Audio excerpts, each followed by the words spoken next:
Hey traders, welcome back to Valarezo Capital. On today's video, we're gonna go through the market update and we're also gonna take a look at the weekly watch list. We're gonna start with the SPX, then we're gonna take a look at the VIX futures because I think there's an interesting kind of an interesting divergence that we're seeing right now in the market, and then we're gonna go through the weekly watch list. You are gonna be able to understand the kind of setup that I'm looking for in a stock, and I'm also gonna share the entry levels, and I'm also gonna share the targets. That way you can understand kind of the anatomy of the structure of a setup that I'm looking for. Because the most important thing in the market is finding an edge and then being able to repeat that edge. To recreate that edge, to play it over and over again, because we want to develop a system that is actually a system that we can do it over and over again. Because the most important thing in the market is repetition.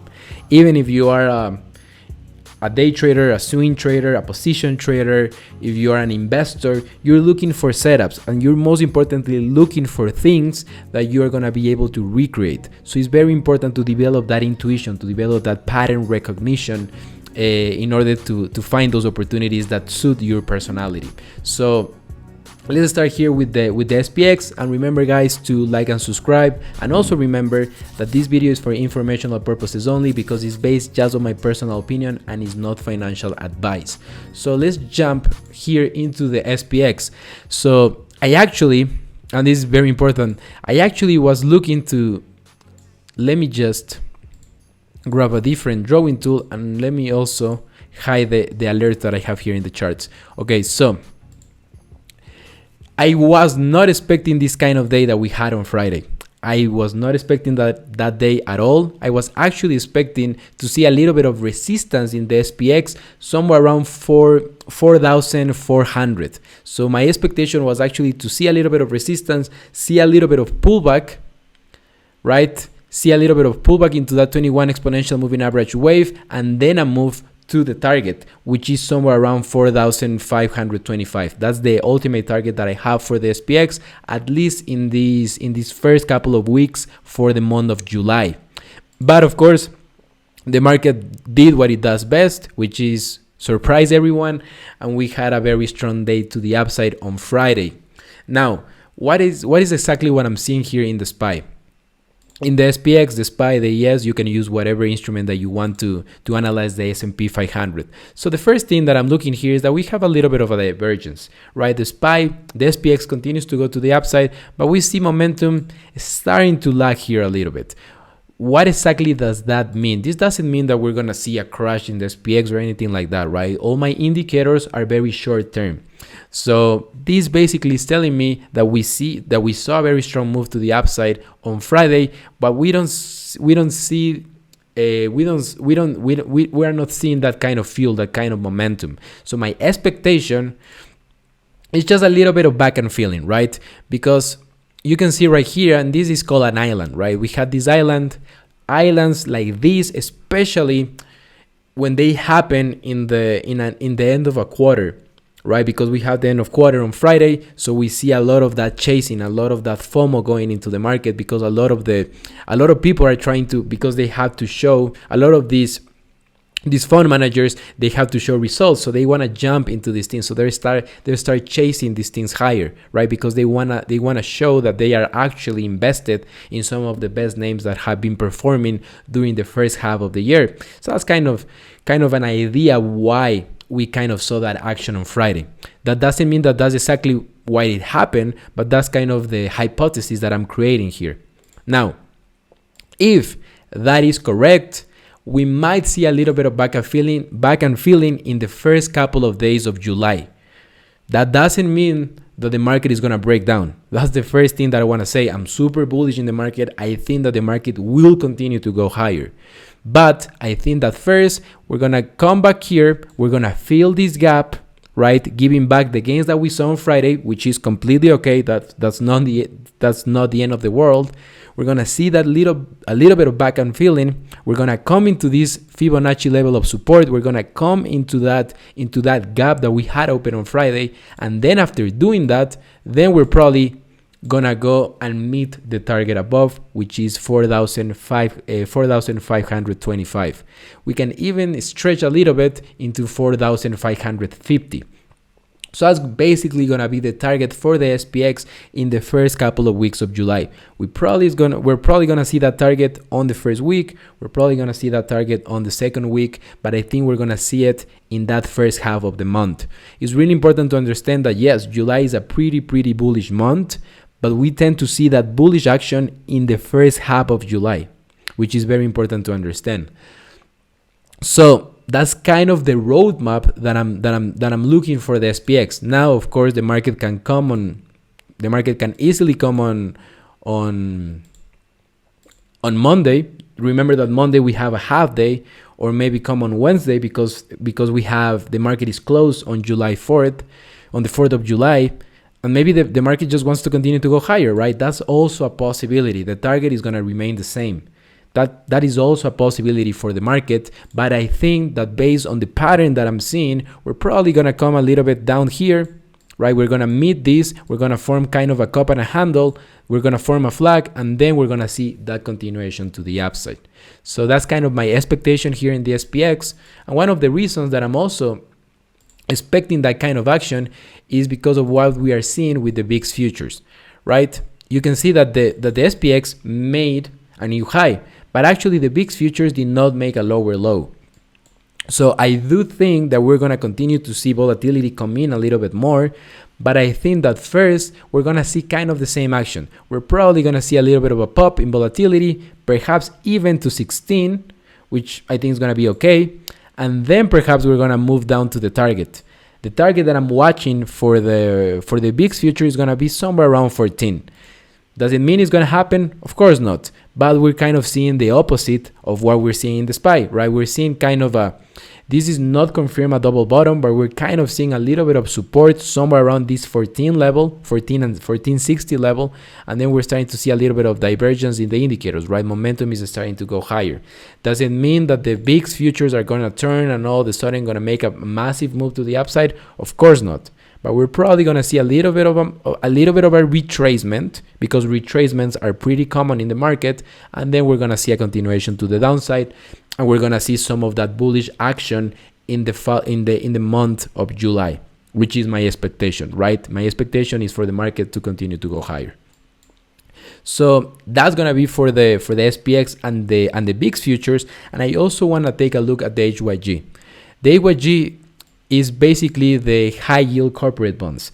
These are basically kind of the junk bonds for the people that are not familiar with this instrument. So these are basically the bonds of the companies that are junk, right? The companies that are not doing that well. So basically, when we're starting to see money flowing into these junk bonds, we are able to make the assumption that risk is back to the market. So I actually like a lot the kind of action that we're seeing in the HYG. You can see right here that we're coming right into supply, that we had a really strong day on Friday, but I think that we have a lot of resistance here, and we can also come back, fill this gap, come back to that Fibonacci support level, build a little bit of energy, and then move into the targets that we have above.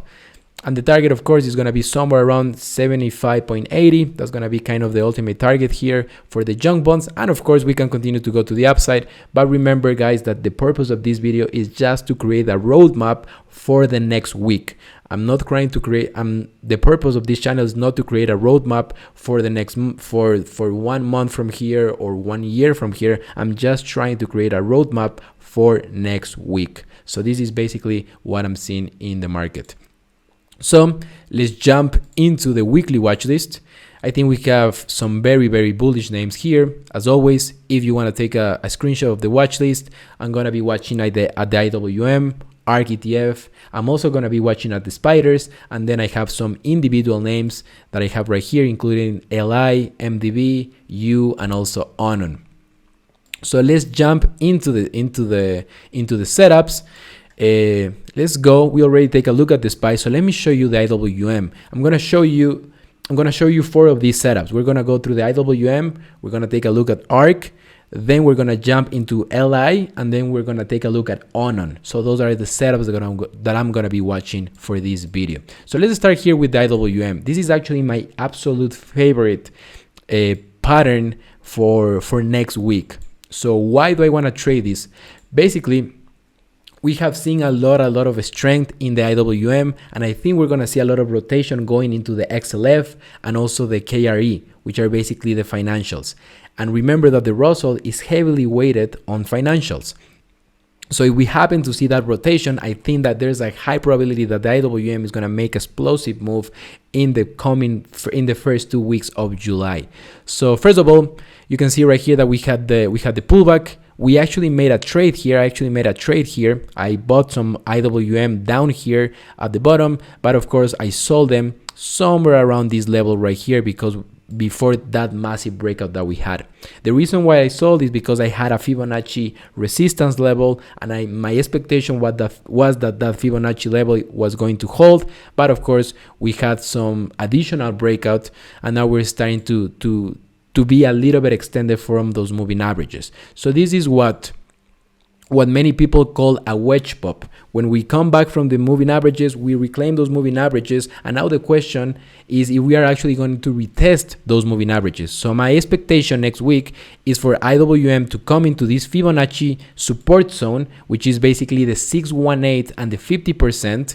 The 50% and the 61.8% measure from this high to this, measure from this low right here to this high right here, and I'm just expecting for a little bit of a pullback before running into that target to the upside. The target is going to be somewhere around 193.13. That's going to be the ultimate target for this setup, and of course the entry is going to be as close to this Fibonacci support, as close to the wave, and then looking for that continuation. And remember that IWM, you have TNA, which is an amazing instrument to trade IWM with a 3x leverage.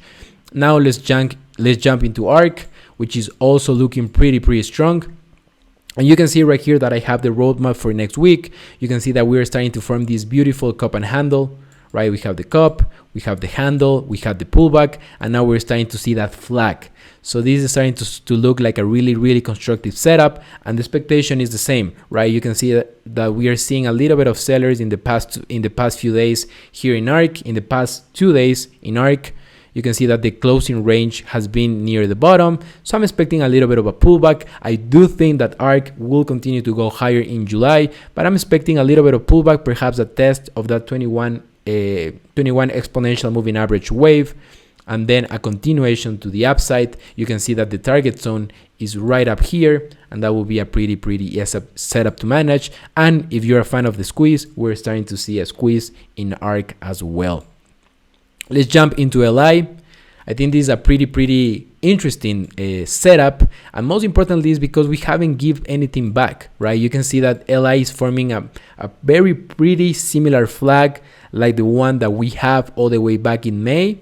So I think that we're probably going to see a little bit of the same kind of movement. So LI is in one of the leading sectors in the market. You can see that also fundamentals, we have EPS growth over 100%, and of course sales over 80%. So I think that's pretty constructive. And if we happen to see a little bit of a pullback right into this Fibonacci zone, I think that will be a great level to start to build a little bit of exposure in LI. And then the target is going to be a short-term target of 36.58. But the risk reward for that setup is going to be pretty strong. And of course, if you're feeling confident about holding this position higher, then probably we're going to see a test of the 50% of the big supply level that we have above. Of course, you can do that, but the easy setup is going to be able to catch a lie on a pullback, then sell it right into the target, and that can make your week if you had a good position size on the setup. Let's jump into ONON. And there's something really important that I want to show you in ONON here. So one of the reasons that I decided to trade to have ONON in the watch list, of course, we have some really strong fundamentals, so these appear in my screens. So I'm always screening for names with strong fundamentals that are on leading groups and that are showing relative strength to the SPX. So that's very important for me. And then I'm looking for momentum to also be on the positive side. And of course, I'm looking for this name to be above the 21 exponential moving average wave, which it is. That means that we are above the 21 exponential moving average wave, which are the three moving averages that I have on my charts. Now, let me show you something really interesting about ONON. So let's jump into my Fibonacci tools and let's do a Fibonacci resistance. So as you are seeing, I'm gonna grab this top here at 34.88 and I'm gonna measure the retracement from this low at 25.51. So I'm gonna go right here, I'm gonna pick my Fibonacci retracement tools, and then I'm gonna measure this high to this low right here. So you can see that this level came right here. So this is the level, so that's the retracement level. And what is really interesting about this setup is that the moment that ONON bounce, look where the price stopped. The price stopped right at that 61.8% retracement. That's exactly where it stopped, right? So these levels work pretty amazingly. You can see that the moment that ONON came here, got rejected, we had a pullback right into that demand zone. And what is really interesting here is that we hold that pullback into the demand zone, and now we broke above that Fibonacci that Fibonacci resistance level. So the moment a setup breaks above these Fibonacci resistance zones, now we're open for a continuation higher into the next resistance zone. That's kind of how Fibonacci works. Does it mean that ONON is going to come all the way up here? Of course not. But the probabilities now favor ONON for a continuation to the upside. So if we take this level out of here, now I'm looking for the next levels of support. So I'm measuring the same thing. I'm measuring the support from this low right here into this high right here, and the level comes right here. So my expectation is if we happen to have the opportunity to grab ONON as close to this Fibonacci support level, then I'm going to be able to build a position and probably look for a continuation all the way up here. But of course, the first target is going to be a test of the previous highs that we had in this name. So that's kind of why I pick ONON to be on the watch list. And let me show you a name that I decided not to put on the watch list. And this is IOT, this is Samsara. So a lot of people, I'm looking at this name. This is a very strong name, right? We have very strong fundamentals. This is a name that it is in a leading group, and is actually a pretty constructive setup. But what I don't like about this name to trade it to the bullish side is that we haven't cleared that Fibonacci resistance zone. So we haven't cleared this Fibonacci resistance zone. I'm expecting this to continue to act as resistance and for IOT to be rejected, right? That doesn't mean that we're going to break down, but I think that it's going to take a little bit more of time for IOT to actually build something constructive here. The moment that EOT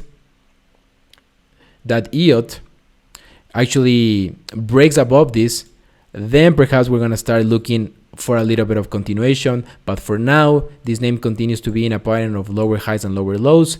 That doesn't mean that it's going to break, but I prefer to trade something that is actually breaking the structure for then looking for a continuation to the upside. So that's kind of the anatomy of the setups that I told you guys that we were going to take a look at. So that's going to be it for the video. Those are the names that I'm going to be watching for next week, and that's kind of the expectation that I have for the SPX. So in summary, I'm basically looking for higher prices.